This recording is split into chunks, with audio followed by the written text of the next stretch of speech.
Hi, right, now I had someone asking about the parts that I'm going to be using next on the Fast Road Spitfire project, in particular the putting together of the drive shafts. So I'll just do a very quick video on the bits and bobs that I'm going to be putting onto the car. So I've got the drive shafts. These are the original drive shafts from the car. The UJs are good.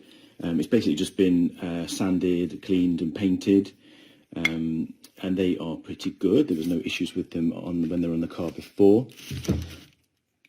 We've got the trunnions.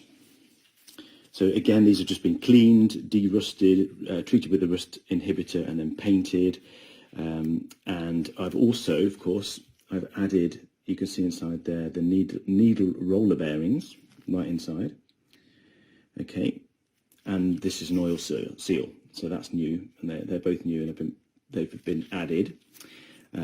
I have some a trunnion kit to go in here, but I will talk about that later. The next thing to happen with these is to fill them with grease.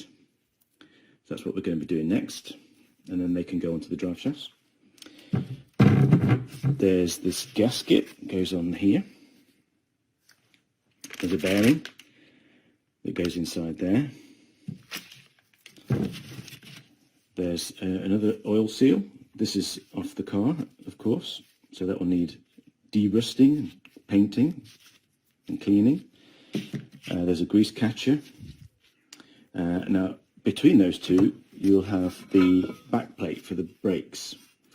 Now, these are original off the car as well, and you've got two hooks on these, or two sort of loops.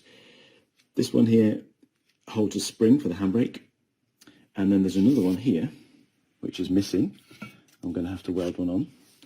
There's one on here, and this holds the brake pipe, which goes up here. There's a brake cylinder goes on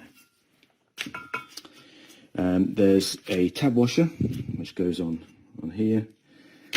There's the hub, of course, that the wheel goes onto.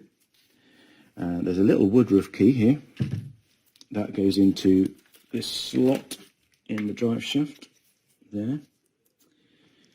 And that also corresponds with the slot in the hub as well, so that has to line up.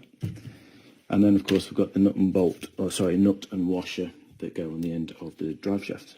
So I think I've got everything I need.